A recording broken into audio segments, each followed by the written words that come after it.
కూల్చివేతలపై కిషన్ రెడ్డి ఎందుకు మాట్లాడడం లేదన్న బీఆర్ఎస్ ఎమ్మెల్యే కేటీఆర్ వ్యాఖ్యలకు కేంద్ర మంత్రి కిషన్ రెడ్డి కౌంటర్ ఇచ్చారు. ఈ విషయంపై ఫస్ట్ తానే స్పందించానని గుర్తు చేశారు. అయినా కేటీఆర్ మాటలకు తాను స్పందించాల్సిన అవసరం లేదన్నారు కిషన్ రెడ్డి. మీరు గెలిపించిన ఎమ్మెల్యే మీకోసం కాలేరు వెంకటేశ్ నేను అడ్డం వస్తా అని చెప్పి ఆయన నిలబడ్డాడు. మరి నేను ఒక్క మాట అడుగుతున్నా మీరు గెలిపించిన ఎంపీ ఏడవేండు మీరు గెలిపించిన ఎంపీ మీరు ఓట్లేసి అంబర్పేట నుంచి గెలిపించిన కిషన్ రెడ్డి ఏడవేండు ఎందుకు మాట్లాడతలేడు? మరి ఏం అదలు మా ఇద్దరు ఏమైనా బంగుకున్నారేంది? కిషన్ రెడ్డి రేవంత్ రెడ్డి బంగుకున్నారా గరీబ్ గాలని లేపేమని? అందుకే నేను అడిగేది మిమ్మల్ని అర్థం చేసుకోండి. ఎవరు గరీబులతో ఉంటారో అర్థం చేసుకోండి. ఎవరు మీకు కష్టం వచ్చినప్పుడు మీతో ఉంటారో చూడండి. ఎవరు నీయటందో తెలుసుకోమని చెప్పి నేను అడుగుతా ఉన్నా. దేవుని పేరు చెప్పి ఓట్లు వేయించుకుని రాదు.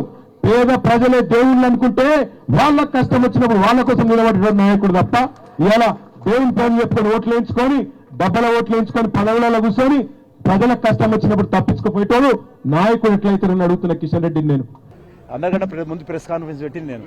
ఎవరో వాడు పనికిరానోడు మాట్లాడుతూ నేను అడుగుతాడు. మీ ఆడు మాట్లాడతాడు పనికిరానోడు మీకు తెలియదా?